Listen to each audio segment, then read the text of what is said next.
ਸਤਨਾਮ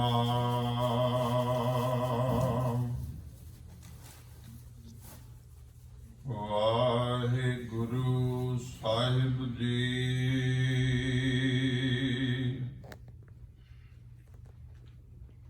ਤੂੰ ਸੁਲਤਾਨ ਕਹਾਂ ਹਉ ਮੀਆਂ,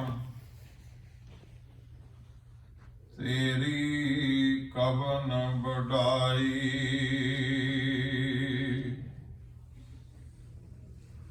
ਜੋ ਤੂੰ ਦੇਹ ਸੋ ਕਹਾਂ ਸੁਆਮੀ, ਮੈਂ ਮੂਰਖ ਕਹਿਣ ਨ ਜਾਈ। ਤੇਰੇ ਗੁਣ ਗਾਵਾਂ ਦੇਹ ਬੁਝਾਈ। ਜੈਸੇ ਸੱਚ ਮੈਂ ਰਹੂੰ ਰਜ਼ਾਈ।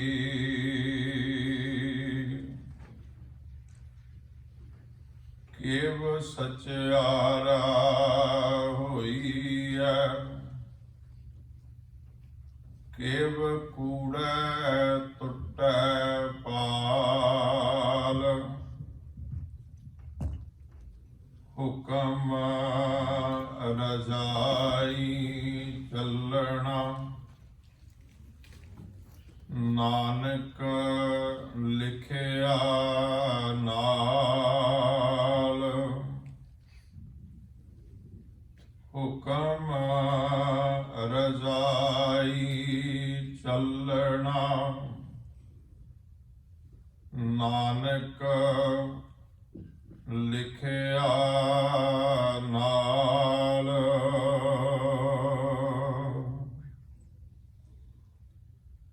ਜੁਗੋਂ ਜੁਗ ਅਟਲ ਸਤਿਗੁਰੂ ਧੰਨ ਸ੍ਰੀ ਗੁਰੂ ਗ੍ਰੰਥ ਸਾਹਿਬ ਜੀ ਮਹਾਰਾਜ ਗੁਰੂ ਪਾਤਸ਼ਾਹ ਦੀ ਪਾਵਨ ਹਜ਼ੂਰੀ ਵਿੱਚ ਸਜੇ ਹੋਏ ਆਸਾ ਕੀ ਵਾਰ ਦੇ ਦੀਵਾਨ ਦੀ ਹਾਜ਼ਰੀ ਭਰ ਰਹੇ ਸਤ ਸੰਗੀ ਜਨੋ, ਅੰਮ੍ਰਿਤਮਈ ਬਾਣੀ ਦੇ ਕੀਰਤਨ ਤੋਂ ਉਪਰੰਤ ਆਓ ਲੜੀਵਾਰ ਜੋ ਜਪਜੀ ਸਾਹਿਬ ਦੀ ਪਹਿਲੀ ਪੌੜੀ ਉਹਦੀ ਅਸੀਂ ਪੰਕਤੀ ਦਰ ਪੰਕਤੀ ਵਿਚਾਰ ਕਰ ਰਹੇ ਹਾਂ। ਅੱਜ ਇਸ ਪਹਿਲੀ ਪੌੜੀ ਦੀਆਂ ਆਖਰੀ ਪੰਕਤੀਆਂ ਨੇ। ਕਿਵ ਸਚਿਆਰਾ ਹੋਈ ਹੈ, ਕਿਵ ਕੂੜੈ ਟੁੱਟੈ ਪਾਲ। ਹੁਕਮ ਰਜ਼ਾਈ ਚੱਲਣਾ, ਨਾਨਕ ਲਿਖਿਆ ਨਾਲ। ਸਤਿਗੁਰੂ ਗੁਰੂ ਨਾਨਕ ਸਾਹਿਬ ਸੱਚੇ ਪਾਤਸ਼ਾਹ ਨੇ ਪਹਿਲੀ ਪੌੜੀ ਦੇ ਅੰਦਰ ਜਿਹੜੇ ਕੁਝ ਕਰਮ ਕਾਂਡ ਕੀਤੇ ਜਾਂਦੇ ਸਨ, ਧਰਮ ਦੇ ਨਾਂ ਤੇ ਕੀਤੇ ਜਾਂਦੇ ਸਨ, ਮਨ ਦੀ ਪਵਿੱਤਰਤਾ ਵਾਸਤੇ ਕੀਤੇ ਜਾਂਦੇ ਸਨ, ਉਹਨਾਂ ਦਾ ਗੁਰੂ ਨਾਨਕ ਸਾਹਿਬ ਸੱਚੇ ਪਾਤਸ਼ਾਹ ਨੇ ਪਹਿਲੀਆਂ 4 ਪੰਕਤੀਆਂ ਦੇ ਵਿੱਚ ਖੰਡਨ ਕੀਤਾ ਵੀ ਇਸ ਤਰ੍ਹਾਂ ਕਰਨ ਨਾਲ ਮਨ ਸੁੱਚਾ ਨਹੀਂ ਹੁੰਦਾ। ਉਹ 4 ਪੰਕਤੀਆਂ ਨੇ। ਸੋਚੈ ਸੋਚ ਨਾ ਹੋਵਈ, ਜੇ ਸੋਚੀ ਲੱਖ ਵਾਰ। ਫਿਰ ਦੂਸਰਾ ਚੁੱਪੈ ਚੁੱਪ ਨਾ ਹੋਵਈ, ਜੇ ਲਾਏ ਰਾਹਾਂ ਲਿਵਤਾਰ। ਸਭ ਆਖਦੇ ਨੇ ਕਿ ਬੋਲਣਾ ਬੰਦ ਕਰਨ ਦੇ ਨਾਲ, ਚੁੱਪ ਰਹਿਣ ਦੇ ਨਾਲ ਮਨ ਜਿਹੜਾ ਉਹ ਚੁੱਪ ਨਹੀਂ ਹੁੰਦਾ। ਤੀਸਰੀ ਗੱਲ, ਭੁੱਖਿਆਂ ਭੁੱਖ ਨਾ ਉਤਰੀ, ਜੇ ਬੰਨਾ ਪੁਰੀਆਂ ਭਾਰ। ਭੁੱਖੇ ਰਿਹਾ ਮਨ ਦੀ ਭੁੱਖ ਨਹੀਂ ਉਤਰਦੀ, ਭਾਵੇਂ ਸਾਰੀਆਂ ਪੁਰੀਆਂ ਦੇ ਪਦਾਰਥ ਗੰਢ ਬੰਨ ਕੇ ਭਾਰ ਬੰਨ ਕੇ ਇਹਦੇ ਅੱਗੋਂ ਰੱਖ ਦਿੱਤੇ ਜਾਣ। ਚੌਥੀ ਗੱਲ ਗੁਰੂ ਪਾਤਸ਼ਾਹ ਫਰਮਾਉਂਦੇ ਨੇ ਕਿ ਸਹਸ ਸਿਆਣਪਾਂ ਲੱਖ ਹੋਏ। ਸਹਸ ਦਾ ਅਰਥ ਹੈ ਹਜ਼ਾਰ, ਕੇ ਹਜ਼ਾਰਾਂ ਸਿਆਣਪਾਂ, ਹਜ਼ਾਰਾਂ ਚਲਾਕੀਆਂ ਚਤੁਰਾਈਆਂ ਮਨੁੱਖ ਦੇ ਕੋਲ ਹੋਣ ਤਾਂ ਇੱਕ ਨਾ ਚੱਲੇ ਨਾਲ ਉਸ ਪ੍ਰਮਾਤਮਾ ਜੀ ਦੇ ਨਾਲ ਸਾਡੀ ਇੱਕ ਵੀ ਚਤੁਰਾਈ ਨਹੀਂ ਚੱਲ ਸਕਦੀ। ਹੁਣ ਇਹ ਚਾਰ ਮੁੱਖ ਤੌਰ ਤੇ ਪ੍ਰਚਲਿਤ ਕਰਮ ਧਰਮ ਕਹਿ ਲਈਏ, ਕਰਮ ਕਾਂਡ ਕਹਿ ਲਈਏ ਵੀ ਪ੍ਰਚਲਿਤ ਸਨ। ਇਹਨਾਂ ਚੌਹਾਂ ਦਾ ਹੀ ਗੁਰੂ ਨਾਨਕ ਸਾਹਿਬ ਸੱਚੇ ਪਾਤਸ਼ਾਹ ਨੇ ਖੰਡਨ ਕੀਤਾ ਕਿ ਤਨ ਨੂੰ ਧੋਣ ਨਾਲ ਮਨ ਸੁੱਚਾ ਨਹੀਂ ਹੁੰਦਾ, ਬੋਲਣਾ ਬੰਦ ਕਰਨ ਦੇ ਨਾਲ ਮਨ ਚੁੱਪ ਨਹੀਂ ਕਰਦਾ, ਭੁੱਖਿਆਂ ਰਹਿਣ ਦੇ ਨਾਲ, ਵਰਤ ਆਦਿਕ ਰੱਖਣ ਦੇ ਨਾਲ ਮਨ ਦੀ ਭੁੱਖ ਜਿਹੜੀ ਹੈ ਉਹ ਦੂਰ ਨਹੀਂ ਹੁੰਦੀ। ਅਨੇਕ ਤਰ੍ਹਾਂ ਦੀਆਂ ਸਿਆਣਪਾਂ ਚਤੁਰਾਈਆਂ ਸਿੱਖ ਲੈਣ ਦੇ ਨਾਲ ਮਨੁੱਖ ਰੱਬ ਜੀ ਦੇ ਦਰ ਤੇ ਪ੍ਰਵਾਨ ਨਹੀਂ ਹੋ ਸਕਦਾ, ਰੱਬ ਨੂੰ ਕਿਸੇ ਵੀ ਤਰੀਕੇ ਦੇ ਨਾਲ ਧੋਖਾ ਨਹੀਂ ਦੇ ਸਕਦਾ। ਫਿਰ ਜਦੋਂ ਚਾਰੇ ਗੱਲਾਂ ਦਾ ਖੰਡਨ ਹੋ ਗਿਆ, ਕੁਦਰਤੀ ਹੈ ਇੱਕ ਸਵਾਲ ਪੈਦਾ ਹੋਣਾ ਸੀ ਵੀ ਜੇ ਇਹ ਸਾਰਾ ਕੁਝ ਕਰਨ ਦੇ ਨਾਲ ਮਨ ਜਿਹੜਾ ਉਹ ਪ੍ਰਮਾਤਮਾ ਦੇ ਪਿਆਰ ਵਿੱਚ ਨਹੀਂ ਜੁੜਦਾ, ਫਿਰ ਕਿਹੜਾ ਕੰਮ ਹੈ ਕੀਤਾ ਜਾਏ ਕਿ ਪ੍ਰਮਾਤਮਾ ਦੇ ਪਿਆਰ ਵਿੱਚ ਜੁੜਿਆ ਜਾ ਸਕੇ। ਸਵਾਲ ਤੇ ਹੋਣਾ ਹੀ ਸੀ। ਸਤਿਗੁਰੂ ਗੁਰੂ ਨਾਨਕ ਸੱਚੇ ਪਾਤਸ਼ਾਹ ਨੇ ਇਹ ਸਵਾਲ ਆਪ ਹੀ ਖੜਾ ਕਰਕੇ ਤੇ ਫਿਰ ਇਹਦਾ ਉੱਤਰ ਦੇ ਦਿੱਤਾ। ਸਭ ਕਹਿਣ ਲੱਗੇ ਕਿਵ ਸਚਿਆਰਾ ਹੋਈ ਹੈ, ਅਸੀਂ ਕਿਵੇਂ ਸਚਿਆਰ ਹੋ ਸਕਦੇ ਹਾਂ। ਭਾਵ ਉਸ ਤਰ੍ਹਾਂ ਦਾ ਜੀਵਨ ਪੈਦਾ ਕਰ ਸਕਦੇ ਹਾਂ ਜਿਹੜਾ ਰੱਬ ਜੀ ਨੂੰ ਚੰਗਾ ਲੱਗੇ, ਉਹਦੇ ਦਰ ਤੇ, ਉਸ ਸੱਚੇ ਦੇ ਦਰ ਤੇ ਪ੍ਰਵਾਨ ਹੋ ਜਾਵੇ। ਕਿਵ ਸਚਿਆਰਾ ਹੋਈ ਹੈ ਤੇ ਕਿਵ ਕੂੜਾ ਟੁੱਟੈ ਪਾਲ, ਕਿਸ ਤਰ੍ਹਾਂ ਸਾਡੀ ਕੂੜ ਦੀ ਪਾਲ ਟੁੱਟ ਜਾਏ। ਪਾਲ ਦਾ ਇੱਥੇ ਅਰਥ ਕੰਧ ਆਖਿਆ, ਦੀਵਾਰ ਆਖਿਆ, ਕਈਆਂ ਨੇ ਪਰਦਾ ਕੀਤਾ ਕਿ ਜਿਹੜੀ ਸਾਡੇ ਅੰਦਰ ਕੂੜ ਦੀ ਪਾਲ ਬਣੀ ਹੋਈ ਹੈ, ਕੂੜ ਦੀ ਦੀਵਾਰ ਬਣੀ ਹੋਈ ਹੈ, ਉਹ ਕਿਵੇਂ ਟੁੱਟ ਸਕਦੀ ਹੈ। ਜਿੰਨਾ ਚਿਰ ਸੱਚ ਦੀ ਸਮਝ ਨਹੀਂ ਆਉਂਦੀ, ਕੂੜ ਦੇ ਬਾਰੇ ਵਿੱਚ ਜਾਣਕਾਰੀ ਮਨੁੱਖ ਨੂੰ ਨਹੀਂ ਮਿਲਦੀ, ਉਹਨਾਂ ਚਿਹਰੇ ਦੀ ਕੂੜ ਦੀ ਪਾਲ ਟੁੱਟ ਨਹੀਂ ਸਕਦੀ। ਸਤਿਗੁਰੂ ਗੁਰੂ ਨਾਨਕ ਸਾਹਿਬ ਸੱਚੇ ਪਾਤਸ਼ਾਹ ਨੇ ਆਸਾ ਕੀ ਵਾਰ ਦੇ ਅੰਦਰ ਹੁਣੇ ਤੁਸੀਂ ਕੀਰਤਨ ਰੂਪ ਦੇ ਵਿੱਚ ਬਚਨ ਸਰਵਣ ਵੀ ਕੀਤੇ ਨੇ।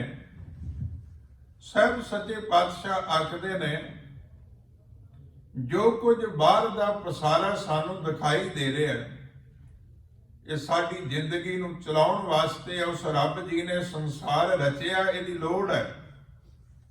ਪਰ ਇਹਦੇ ਨਾਲ ਹੀ ਇੰਨਾ ਕੁ ਚਿੱਤ ਜੋੜ ਲੈਣਾ ਕਿ ਰੱਬ ਜੀ ਭੁੱਲ ਜਾਏ, ਸਾਰਾ ਕੁਝ ਫਿਰ ਕੂੜ ਹੈ। ਸਤਿਗੁਰੂ ਪਾਤਸ਼ਾਹ ਕਹਿੰਦੇ ਨੇ ਕੂੜ ਰਾਜਾ, ਕੂੜ ਪਰਜਾ, ਕੂੜ ਸਭ ਸੰਸਾਰ, ਕੂੜ ਮੰਡਪ, ਕੂੜ ਮਾੜੀ, ਕੂੜ ਵੈਸਣਹਾਰ। ਸਤਿਗੁਰੂ ਸੱਚੇ ਪਾਤਸ਼ਾਹ ਕਹਿੰਦੇ ਵੀ ਆਹ ਜਿਹੜਾ ਸਾਰਾ ਪਸਾਰਾ ਦਿਖਾਈ ਦੇ ਰਿਹਾ, ਇਹਦੇ ਵਿੱਚ ਕੂੜ ਕਾਇਆ, ਕੂੜ ਕੱਪੜ, ਕੂੜ ਰੂਪ ਅਪਾਰ, ਕੂੜ ਮੀਆਂ, ਕੂੜ ਬੀਬੀ, ਖੱਪ ਹੋਏ ਖਾਰ, ਕੂੜ ਕੂੜਾ ਨੇਹ ਲੱਗਾ, ਵਿਸਰਿਆ ਕਰਤਾਰ, ਕਿਸ ਨਾਲ ਕੀਚੈ ਦੋਸਤੀ, ਸਭ ਜਗ ਚੱਲਣ ਹਾਰ। ਝੂਠ ਜਿਹੜਾ ਹੈ, ਕੂੜ ਦਾ ਅਰਥ ਝੂਠ, ਛਲ। ਜੇ ਇਹਦੀ ਸਮਝ ਆ ਜਾਏ, ਪਰ ਪਾਤਸ਼ਾਹ ਕਹਿੰਦੇ ਵੀ ਗੁਰੂ ਦੀ ਸੋਝੀ ਦਿੱਤੀ ਤੋਂ ਬਿਨਾਂ ਮਨੁੱਖ ਨਹੀਂ ਸਮਝਦਾ। ਸਗੋਂ ਜਿਹੜਾ ਕੂੜ ਹੈ ਨਾ ਉਹ ਜ਼ਿਆਦਾ ਮਿੱਠਾ ਲੱਗਦਾ, ਜ਼ਿਆਦਾ ਚੰਗਾ ਲੱਗਦਾ, ਜ਼ਿਆਦਾ ਸੱਚਾ ਲੱਗਦਾ। ਇੱਥੋਂ ਤੱਕ ਵੀ ਮਨੁੱਖ ਨੂੰ ਰੱਬ ਨਾਲੋਂ ਵੀ ਸੱਚਾ ਲੱਗਦਾ। ਪਾਤਸ਼ਾਹ ਕਹਿੰਦੇ ਨੇ ਕੂੜ ਮਿੱਠਾ, ਕੂੜ ਮਾਖਿਓ, ਕੂੜ ਡੋਬੈ ਪੂਰ, ਨਾਨਕ ਵਖਾਣੈ ਬੇਨਤੀ, ਤੁਧ ਬਾਜ ਕੂੜੋ ਕੂੜ। ਜੇ ਤੂੰ ਵਿਸਰ ਗਿਆ, ਤੇਰੇ ਤੋਂ ਬਿਨਾਂ ਸਾਰਾ ਕੁਝ ਕੂੜ ਹੈ। ਪਰ ਜੇ ਤੂੰ ਚੇਤੇ ਵਿੱਚ ਆ ਜਾਏ, ਤੇਰੇ ਰਚੇ ਹੋਏ ਪਸਾਰੇ ਦੀ ਸੋਝੀ ਆ ਜਾਏ ਵੀ ਸੰਸਾਰ ਦੀ ਖੇਡ ਨੂੰ ਚਲਾਉਣ ਵਾਸਤੇ ਉਸ ਮਾਲਕ ਨੇ ਸਾਰਾ ਕੁਝ ਰਚਿਆ, ਪਰ ਇੱਕ ਦਿਨ ਬਿਨਸ ਜਾਏਗਾ, ਬਿਨਸਣਹਾਰ ਹੈ। ਮਨੁੱਖ ਦੀ ਜ਼ਿੰਦਗੀ ਦੇ ਵਿੱਚ ਬਦਲਾਅ ਆ ਸਕਦਾ ਹੈ। ਜਦੋਂ ਪਾਤਸ਼ਾਹ ਫਿਰ ਸਚਿਆਰ ਦੀ ਗੱਲ ਕਰਦੇ ਨੇ, ਕਹਿਣ ਲੱਗੇ ਜਦੋਂ ਕੂੜ ਦੀ ਸਮਝ ਆਈ ਪਾਲ ਤੇ ਇਹਦੀ ਤਾਂ ਹੀ ਟੁੱਟੇਗੀ। ਤੇ ਸੱਚ ਤਾਂ ਪਰ ਜਾਣੀਐ ਜਾਂ ਹਿਰਦੇ ਸੱਚਾ ਹੋਏ। ਕੂੜ ਕੀ ਮਲ ਉਤਰੈ ਤਨ ਕਰੈ ਹੱਛਾ ਧੋਏ। ਸੱਚ ਤਾਂ ਪਰ ਜਾਣੀਐ ਜਾਂ ਸੱਚ ਧਰੇ ਪਿਆਰ। ਨਾਉ ਸੁਣ ਮਨ ਰਹਿਸੀਐ ਤਾਂ ਪਾਏ ਮੋਖ ਦੁਆਰ। ਸੱਚ ਤਾਂ ਪਰ ਜਾਣੀਐ ਜਾਂ ਜੁਗਤ ਜਾਣੈ ਜੀਓ। ਧਰਤ ਕਾਇਆ ਸਾਧ ਕੈ ਵਿੱਚ ਦੇ ਕਰਤਾ ਬੀਓ। ਸੱਚ ਤਾਂ ਪਰ ਜਾਣੀਐ ਜਾਂ ਸਿੱਖ ਸੱਚੀ ਲੈ। ਦਇਆ ਜਾਣੇ ਜੀ ਕੀ ਕਿਛ ਪੁੰਨ ਦਾਨ ਕਰੇ। ਸੱਚ ਤਾਂ ਪਰ ਜਾਣੀਐ ਜਾਂ ਆਤਮ ਤੀਰਥ ਕਰੇ ਨਿਵਾਸ। ਸਤਿਗੁਰੂ ਨੂੰ ਪੁੱਛ ਕੇ ਬਹਿ ਰਹੇ ਕਰੇ ਨਿਵਾਸ। ਸੱਚ ਸਭਨਾ ਹੋਏ ਦਾਰੂ ਪਾਪ ਕੱਢੈ ਧੋਏ। ਨਾਨਕ ਵਖਾਣੈ ਬੇਨਤੀ ਜਿਨ ਸੱਚ ਪੱਲੇ ਹੋਵੇ। ਜਿਹਦੇ ਪੱਲੇ ਵਿੱਚ ਸੱਚ ਹੋਵੇ। ਜਿਹੜਾ ਬੰਦਾ ਸੱਚ ਨੂੰ ਪਿਆਰ ਕਰਨ ਵਾਲਾ ਹੋਵੇ, ਸੱਚ ਦੀ ਗੱਲ ਸੁਣਿਆ ਚੰਗੀ ਲੱਗਦੀ ਹੋਵੇ। ਸੱਚ ਨੂੰ ਪਿਆਰ ਕਰਨ ਦਾ ਮਤਲਬ ਹੈ ਕਿ ਮੇਰੀ ਜ਼ਿੰਦਗੀ ਕੂੜਿਆਰ ਪੱਖ ਦੇ ਵਿੱਚ ਚੱਲ ਰਹੀ ਹੈ। ਜਦੋਂ ਮੈਂ ਗੁਰੂ ਕੋਲ ਆਉਣਾ ਤੇ ਗੁਰੂ ਮੈਨੂੰ ਸੱਚ ਸਮਝਾਉਂਦਾ ਵੀ ਸੱਚ ਆ ਹੈ। ਸੱਚ ਸੁਣਨਾ ਚੰਗਾ ਲੱਗੇ, ਸੱਚ ਕਹਿਣਾ ਚੰਗਾ ਲੱਗੇ, ਜਾਂ ਸੱਚ ਧਰੇ ਪਿਆਰ। ਨਾਉ ਸੁਣ ਮਨ ਰਹਿਸੀਏ ਤਾਂ ਪਾਏ ਮੋਖ ਦੁਆਰ। ਜਦੋਂ ਸੱਚ ਨਾਲ ਸਾਂਝ ਪੈਂਦੀ ਹੈ, ਕੂੜ ਜਿਹੜਾ ਉਹ ਛੁੱਟਣਾ ਸ਼ੁਰੂ ਹੋ ਜਾਂਦਾ ਹੈ। ਸੱਚ ਇਹ ਹੈ, ਅਸੀਂ ਕਹਿੰਦੇ ਆ ਵੀ ਝੂਠ ਨਹੀਂ ਬੋਲਣਾ ਚਾਹੀਦਾ, ਪਰ ਸੱਚ ਇਹ ਹੈ ਵੀ ਜੇ ਮਨੁੱਖ ਸੱਚ ਨਾਲ ਜੁੜ ਕੇ ਸੱਚ ਨੂੰ ਜਿਉਣਾ ਲੱਗ ਜਾਏ, ਜਿਉਣ ਲੱਗ ਜਾਏ, ਕੂੜ ਆਪਣੇ ਆਪ ਹੀ ਛੁੱਟ ਜਾਏਗਾ। ਕਦੀ ਇਸ ਤਰ੍ਹਾਂ ਨਹੀਂ ਹੋਇਆ ਕਿ ਦੀਵਾ ਜਗਾ ਦਿੱਤਾ ਜਾਵੇ, ਫਿਰ ਹਨੇਰੇ ਨੂੰ ਬੇਨਤੀ ਕਰਨੀ ਪਵੇ ਵੀ ਤੂੰ ਚਲਿਆ ਜਾ। ਜੇ ਅੰਧਕਾਰ ਹੈ, ਜੇ ਹਨੇਰਾ ਹੈ, ਇੱਕੋ ਹੀ ਕੰਮ ਕਰਨਾ ਹੈ, ਦੀਵਾ ਜਲਾ ਦੇਣਾ ਹੈ। ਜਿਸ ਦਿਨ ਦੀਵਾ ਜਗ ਜਾਂਦਾ ਹੈ, ਉਸ ਦਿਨ ਆਪੇ ਹਨੇਰਾ ਦੂਰ ਹੋ ਜਾਂਦਾ। ਦੀਵਾ ਬਲੇ ਅੰਧੇਰਾ ਜਾਏ। ਤੇ ਵੇਦ ਪਾਠ ਮਤ ਪਾਪਾਂ ਖਾਏ। ਗਿਆਨ ਦਾ ਦੀਵਾ ਜਿਹੜਾ ਹੈ ਉਹ ਪਾਪਾਂ ਵਾਲੀ ਮੱਤ ਨੂੰ ਖਾ ਜਾਂਦਾ, ਭਾਵ ਉਸ ਹਨੇਰੇ ਨੂੰ ਖਾ ਜਾਂਦਾ। ਜਿਸ ਦਿਨ ਕੂੜ ਦੀ ਸਮਝ ਪੈਂਦੀ ਹੈ, ਮਨੁੱਖ ਸੱਚ ਨਾਲ ਜੁੜਦਾ, ਇਹਦੇ ਅੰਦਰੋਂ ਕੂੜ ਦੀ ਪਾਲ ਜਿਹੜੀ ਉਹ ਟੁੱਟਣੀ ਸ਼ੁਰੂ ਹੋ ਜਾਂਦੀ ਹੈ। ਇਹ ਤਾਂ ਹੁੰਦਾ ਹੈ ਹੁਕਮ ਰਜਾਈ ਚੱਲਣਾ। ਇਹ ਰਜਾਈ ਲਫ਼ਜ਼ ਜਿਹੜਾ ਅਰਬੀ ਭਾਸ਼ਾ ਦਾ, ਬੇਨਤੀ ਕਰਾਂ ਹੁਕਮ ਲਫ਼ਜ਼ ਵੀ ਅਰਬੀ ਭਾਸ਼ਾ ਤੋਂ ਆਇਆ। ਇਹਦੀ ਸੰਗਿਆ ਆਗਿਆ ਵੀ ਹੈ, ਪਰ ਇਹਦਾ ਭਾਵ ਜਿਹੜਾ ਉਹ ਸਮੁੱਚਾ ਰੱਬ ਜੀ ਦਾ ਹੁਕਮ, ਉਹਦੀ ਰਜ਼ਾ, ਉਹਦਾ ਭਾਣਾ ਆਪਾਂ ਸਮਝਣ ਲਈ ਇਸ ਤਰ੍ਹਾਂ ਕਰ ਸਕਦੇ ਹਾਂ। ਹੁਕਮ ਰਜਾਈ ਚੱਲਣਾ। ਰਜ਼ਾ ਲਫ਼ਜ਼ ਜਿਹੜਾ ਇਹਦਾ ਅਰਥ ਵੀ ਆ ਵੀ ਰੱਬ ਜੀ ਦੀ ਰਜ਼ਾ, ਰੱਬ ਦੀ ਮਰਜ਼ੀ, ਉਹਦਾ ਭਾਣਾ। ਤੇ ਇੱਥੇ ਰਜ਼ਾਈ ਦਾ ਅਰਥ ਹੈ ਵੀ ਰਜ਼ਾ ਵਾਲਾ। ਜਿਹੜਾ ਪ੍ਰਮਾਤਮਾ ਰਜ਼ਾ ਵਾਲਾ ਹੈ, ਭਾਣੇ ਵਾਲਾ ਹੈ, ਜਿਹਦੀ ਰਜ਼ਾ ਵਿੱਚ, ਜਿਹਦੀ ਮਰਜ਼ੀ ਦੇ ਨਾਲ ਸਭ ਕੁਝ ਹੁੰਦਾ ਹੈ। ਹੁਕਮ ਰਜਾਈ ਚੱਲਣਾ। ਉਸ ਰਜਾਈ ਦੀ, ਉਸ ਰਜ਼ਾ ਵਾਲੇ ਅਕਾਲ ਪੁਰਖ ਪ੍ਰਮਾਤਮਾ ਦੀ ਆਗਿਆ, ਹੁਕਮ ਦੇ ਵਿੱਚ ਚੱਲਣਾ, ਜਿਹੜਾ ਨਾਨਕ ਲਿਖਿਆ ਨਾਲ, ਜੀਵ ਦੇ ਨਾਲ ਲਿਖਿਆ ਹੋਇਆ। ਹੁਣ ਸਾਨੂੰ ਕਿਵੇਂ ਪਤਾ ਲੱਗੇ ਕਿ ਹੁਕਮ ਜਿਹੜਾ ਉਹ ਨਾਲ ਲਿਖਿਆ ਹੋਇਆ? ਕਿਉਂਕਿ ਮਨੁੱਖ ਇੱਥੇ ਆ ਕੇ ਇਦਾਂ ਸਮਝਣ ਲੱਗ ਪੈਂਦਾ ਹੈ ਵੀ ਜੇ ਸਭ ਕੁਝ ਰੱਬ ਹੀ ਕਰਦਾ ਹੈ, ਰੱਬ ਜੀ ਦੇ ਹੁਕਮ ਦੇ ਵਿੱਚ ਹੀ ਹੈ, ਤਾਂ ਫਿਰ ਮਨੁੱਖ ਨੂੰ ਦੋਸ਼ ਕੀ ਹੈ? ਦਰਅਸਲ ਜਿਹੜਾ ਹੁਕਮ, ਜਿਹੜਾ ਭਾਣਾ, ਰਜਾ ਉਸ ਮਾਲਿਕ ਨੇ ਬਣਾਈ, ਉਸਨੇ ਕੁਝ ਨਿਯਮ ਬਣਾ ਦਿੱਤੇ ਨੇ। ਜਿਹੜਾ ਨਿਯਮਾਂ ਨੂੰ ਸਮਝ ਕੇ ਚੱਲਣ ਦਾ ਯਤਨ ਕਰੇਗਾ, ਉਹ ਰੱਬ ਜੀ ਦੇ ਨੇੜੇ ਹੋ ਜਾਏਗਾ। ਜਿਹੜਾ ਨਿਯਮਾਂ ਦੀ ਉਲੰਘਣਾ ਕਰੇਗਾ, ਉਸ ਤੋਂ ਦੂਰ ਹੋ ਜਾਏਗਾ। ਰਜਾ ਉਹਦੀ ਨੂੰ ਸਮਝਣ ਵਾਸਤੇ ਅਕਾਲ ਪੁਰਖ ਪ੍ਰਮਾਤਮਾ ਨੇ ਇਹ ਸਰੀਰ ਜਿਹੜਾ ਹੈ, ਮਾਨੋ ਇੱਕ ਖੇਤ ਸਾਨੂੰ ਦਿੱਤਾ ਹੈ। ਇਸ ਖੇਤ ਦੇ ਵਿੱਚ ਨਾਮ ਦਾ ਬੀਜ ਬੀਜਣਾ ਹੈ। ਇਹ ਵੀ ਸੋਝੀ ਉਸ ਮਾਲਕ ਨੇ ਗੁਰੂ ਰਾਹੀਂ ਸਾਨੂੰ ਦਿੱਤੀ ਹੈ। ਇੰਜ ਕਹਿ ਲਈਏ ਵੀ ਸਾਡੇ ਸਰੀਰ ਰੂਪੀ ਖੇਤ ਹੈ, ਇਹਦੇ ਵਿੱਚ ਨਾਮ ਬੀਜਣਾ ਹੈ ਤੇ ਗੁਰੂ ਰੂਪ ਅਧਿਆਪਕ ਕਹਿ ਲਈਏ, ਗਿਆਨ ਦੇਣ ਵਾਲਾ ਗਿਆਨਦਾਤਾ ਕਹਿ ਲਈਏ, ਇਹ ਵੀ ਉਸ ਮਾਲਕ ਨੇ ਆਪਣੇ ਹੁਕਮ ਰਜਾ ਦੇ ਵਿੱਚ ਜਿਹੜਾ ਬੰਧਾਨ ਬੰਧਿਆ ਕਿ ਸਾਨੂੰ ਜੀਵਨ ਦਿੱਤਾ ਹੈ, ਸਰੀਰ ਰੂਪੀ ਖੇਤ ਦਿੱਤਾ ਹੈ, ਨਾਮ ਦਾ ਬੀਜ ਗੁਰੂ ਰਾਹੀਂ ਦਿੱਤਾ ਹੈ ਤੇ ਨਾਲ ਗੁਰੂ ਰਾਹੀਂ ਸੋਝੀ ਵੀ ਦਿੱਤੀ ਹੈ ਵੀ ਇਸ ਖੇਤ ਵਿੱਚ ਜੋ ਬੀਜਿਆ ਗਿਆ ਉਗਣਾ ਉਹੋ ਹੀ ਹੈ। ਇਸ ਤੋਂ ਬਿਨਾਂ ਬੀਜ ਬੀਜਣ ਤੋਂ ਬਿਨਾਂ ਜਿਹੜੀ ਉਸ ਤਰ੍ਹਾਂ ਵਿਹਲੀ ਧਰਤੀ ਪਈ ਹੈ ਉਹਦੇ ਵਿੱਚ ਘਾਹ ਬੂਟੀਆਂ ਤੇ ਉੱਗ ਸਕਦੀਆਂ ਨੇ, ਪਰ ਬੀਜ ਬੀਜਣ ਤੋਂ ਬਿਨਾਂ ਫਸਲ ਫਲ ਜਿਹੜੇ ਨੇ ਉਹ ਪੈਦਾ ਨਹੀਂ ਹੋ ਸਕਦੇ। ਤੇ ਬਹੁਤਿਆਂ ਦੀ ਹਾਲਤ ਸਾਡੀ ਇਹ ਹੈ ਕਿ ਜ਼ਮੀਨ ਵਿਹਲੀ ਪਈ ਹੈ, ਨਾਮ ਦਾ ਬੀਜ ਬੀਜਣ ਦੀ ਕੋਸ਼ਿਸ਼ ਕੋਈ ਨਹੀਂ। ਵਿਹਲੀ ਜ਼ਮੀਨ ਦੇ ਵਿੱਚ ਘਾਹ ਬੂਟੀਆਂ ਇਤਿਆਦਿਕ ਫਾਲਤੂ ਬੜਾ ਕੁਝ ਉੱਗ ਪੈਂਦਾ, ਔਗਣ ਵਕਾਰ ਉੱਗ ਪੈਂਦੇ ਨੇ। ਪਰ ਗੁਰੂ ਦੇ ਹੁਕਮ ਨੂੰ ਸਮਝਣਾ ਤਾਂ ਕਿ ਸਾਨੂੰ ਰੱਬ ਜੀ ਦਾ ਹੁਕਮ ਸਮਝ ਵਿੱਚ ਆ ਜਾਏ, ਉਸ ਰਜਾ ਵਾਲੇ ਦੀ ਰਜਾ ਸਾਨੂੰ ਸਮਝ ਵਿੱਚ ਆ ਜਾਏ।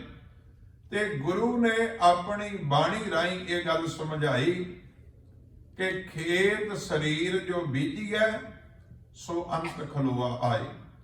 ਖੇਤ ਸਰੀਰ ਭਾਵ ਇਸ ਜੀਵਨ ਦੇ ਵਿੱਚ ਜਿਹੜਾ ਬੀਜ ਬੀਜਿਆ ਜਾਏਗਾ ਅੰਤ ਨੂੰ ਉਹ ਤੈਨੂੰ ਪ੍ਰਾਪਤ ਹੋਏਗਾ।